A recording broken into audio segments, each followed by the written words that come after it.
After saying good night to the ladies, and promising to stay the whole of the next day, so as to make an expedition on horseback with them to see an interesting ruin in the Crown Forest, Levin went, before going to bed, into his host's study to get the books on the labor question that Sviazhsky had offered him.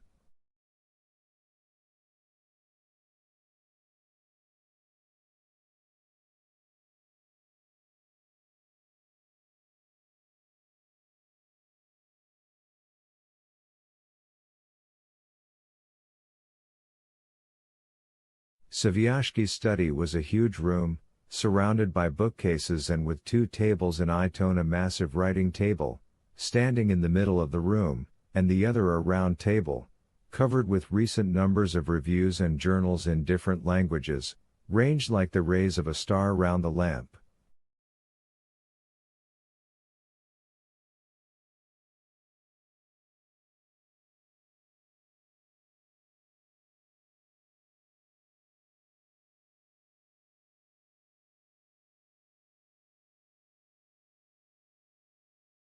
On the writing table was a stand of drawers marked with gold lettering, and full of papers of various sorts.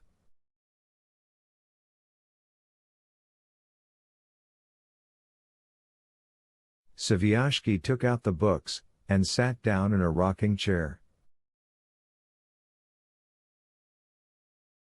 "What are you looking at there?" he said to Levin, who was standing at the round table looking through the reviews.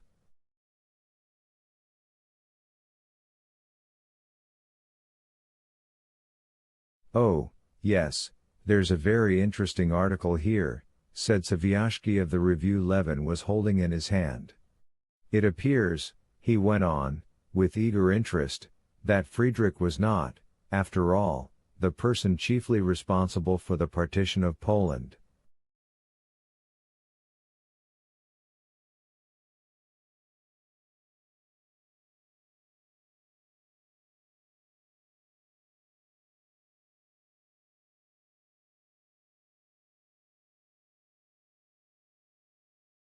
"It is proved." And with his characteristic clearness, he summed up those new, very important, and interesting revelations.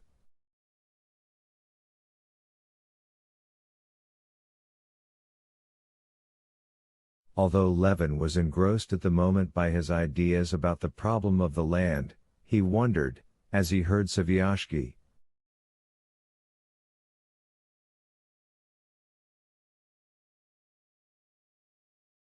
"What is there inside of him? And why is he interested in the partition of Poland?" When Sviazhsky had finished, Levin could not help asking, "Well, and what then?" But there was nothing to follow. It was simply interesting that it had been proved to be so and so. But Sviazhsky did not explain, and saw no need to explain why it was interesting to him.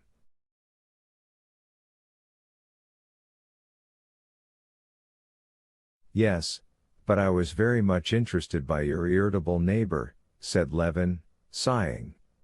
"He's a clever fellow, and said a lot that was true."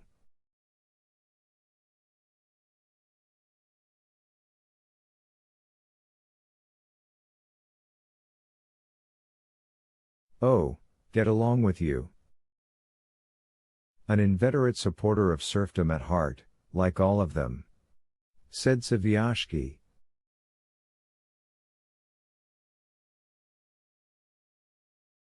"Whose marshal you are?"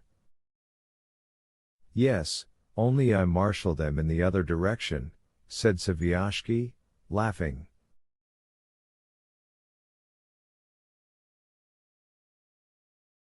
"I'll tell you what interests me very much," said Levin. "He's right that our system, that's to say of rational farming, doesn't answer, that the only thing that answers is the moneylender system, like that meek-looking gentleman's, or else the very simplest."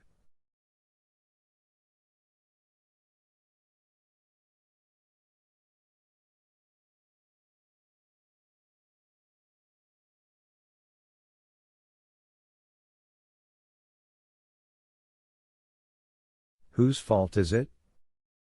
Our own, of course. Besides, it's not true that it doesn't answer. It answers with Vasilchikov. A factory. But I really don't know what it is you are surprised at. The people are at such a low stage of rational and moral development, that it's obvious they're bound to oppose everything that's strange to them.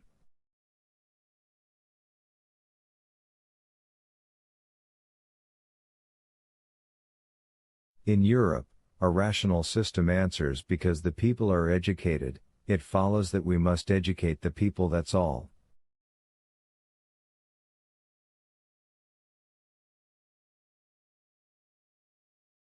But how are we to educate the people? To educate the people, three things are needed: schools, and schools, and schools.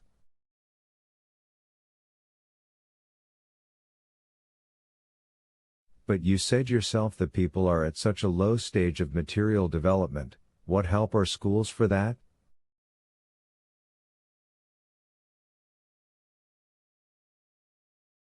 Do you know, you remind me of the story of the advice given to the sick man: you should try purgative medicine.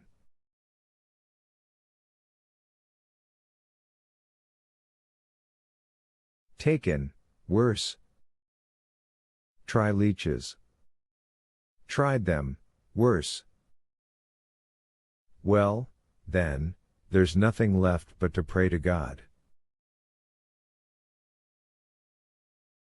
Tried it, worse. That's just how it is with us. I say political economy, you say worse. I say socialism, worse.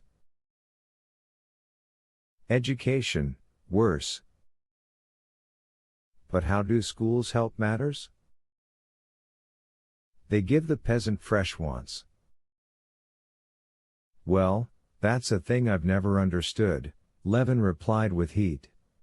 In what way are schools going to help the people to improve their material position?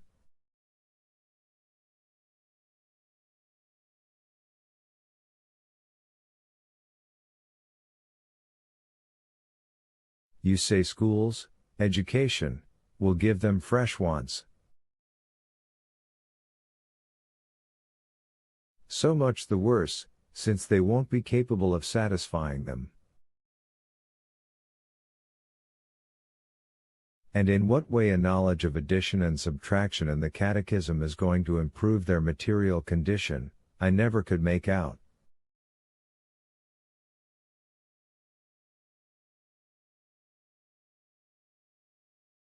The day before yesterday, I met a peasant woman in the evening with a little baby, and asked her where she was going.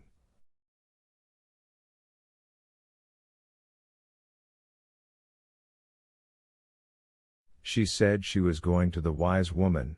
Her boy had screaming fits, so she was taking him to be doctored.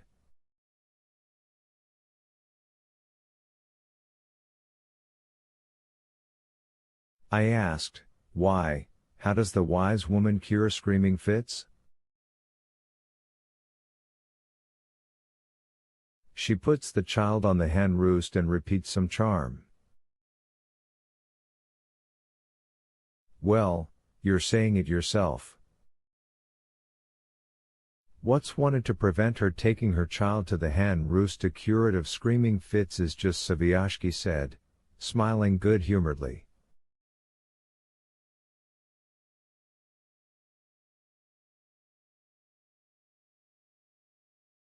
Oh, no, said Levin with annoyance, that method of doctoring I merely meant as a simile for doctoring the people with schools.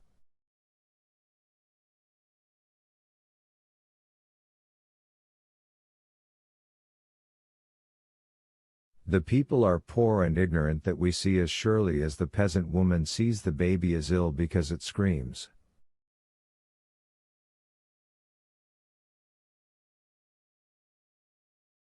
but in what way this trouble of poverty and ignorance is to be cured by schools is as incomprehensible as how the hen roost affects the screaming.